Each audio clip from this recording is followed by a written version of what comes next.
This is Andrew Wicklund with Project Risk Consultants. We're going to go over integrating risk events with the schedule in Primavera Risk Analysis. So a lot of organizations right now, the push is if you've got a schedule risk, how do you know what the true impact of a schedule risk is unless you merge it with the schedule?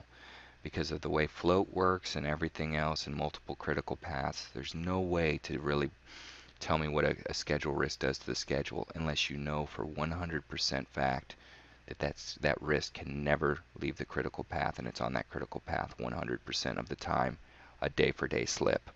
So what we're going to do is go into the risk register. So under the risk menu, click register. And then we're going to go to the quantitative section. Now in another module we spent time linking our risk to the schedule.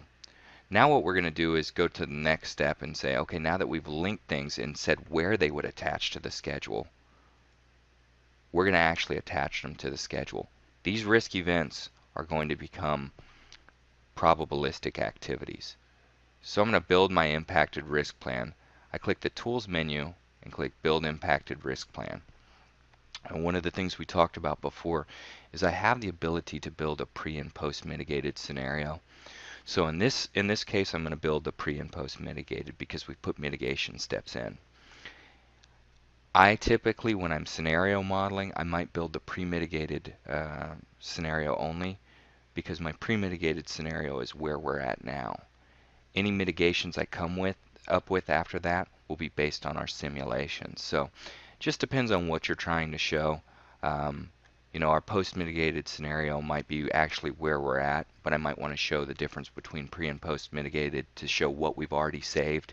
It really just depends on what you're trying to show. But for this scenario, I'm going to say we put in our pre and post-mitigated. These are all my open and proposed risks. So I'm going to bring in all my risks. Now, I've taken each one of these risks and I've linked them to the schedule by check marking where they would hit the schedule. So I'm going to click Build in the bottom right hand corner. So once again, this was the Tools menu, Build Impacted Risk Plan, and I'm going to click Build.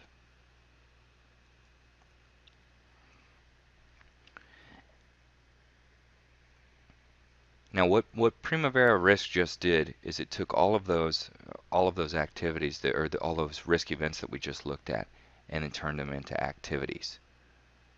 So if you click on the window menu, I've got 3 files open now. I've got my original plan.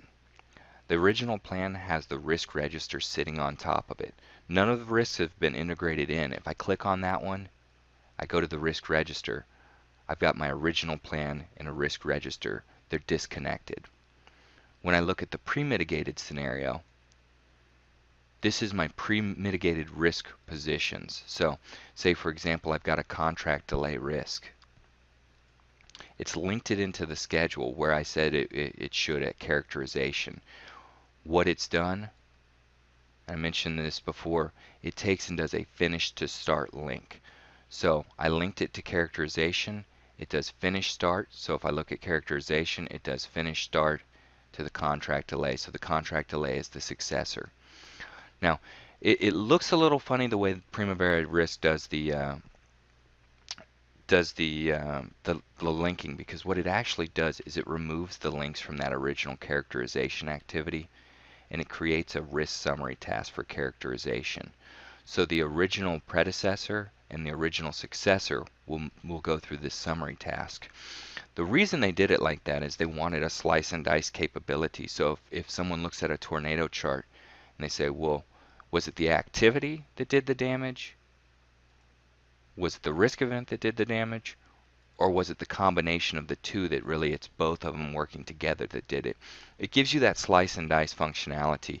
The one problem with the way they did that is the actual activity and the risk event, they did not link back into the sequence, so they've actually disconnected it. So when you start looking at chains of logical predecessors, only that risk summary task will show up because it's the only one that truly has a link to the successors.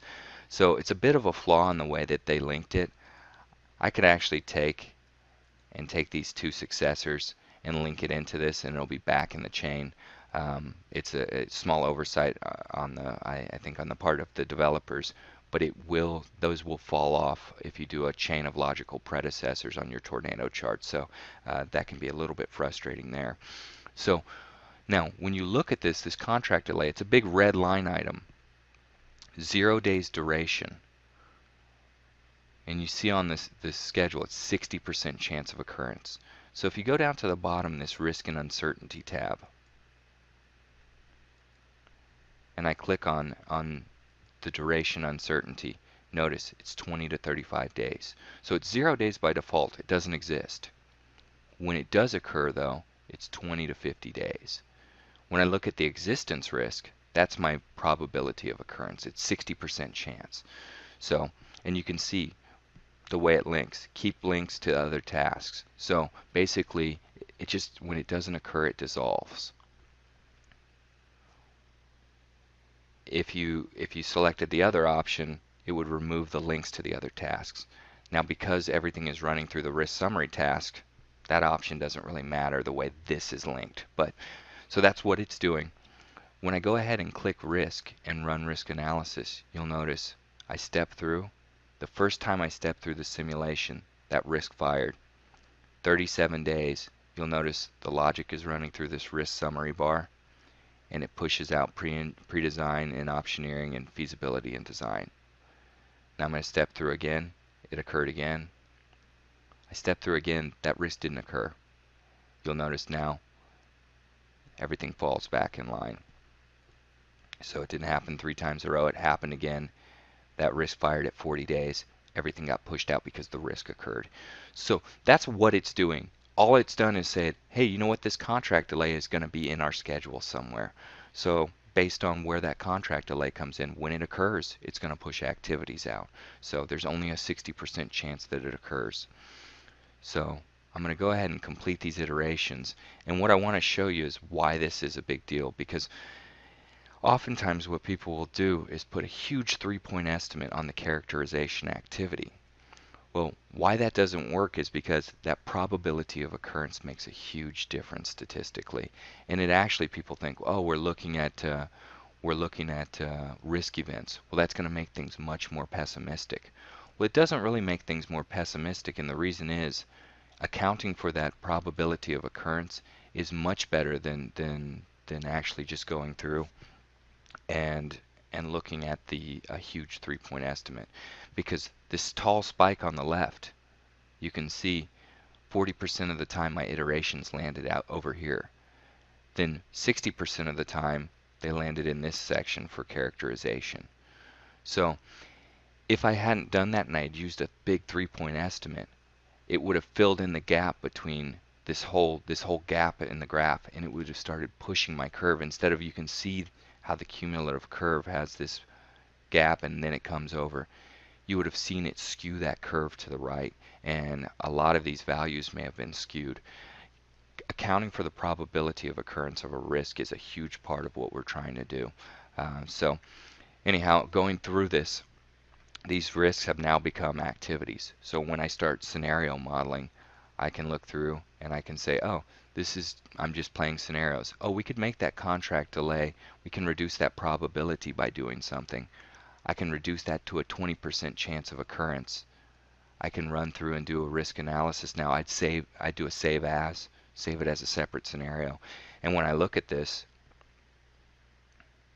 I can see the difference in that activity or the overall project now. So you can see very little is pushing out based on that risk. So you really, once you get these and you run the first simulation, what you want to do is look at your histogram for your reporting milestone. You look at your tornado chart for your reporting milestone, and then you start to scenario model. So in the simulation, or step 6, we'll look at more of that. But that's what we're looking at is, hey, we've got all our risks in here now. We see the bad news. Now we can start to tell people how to fix it.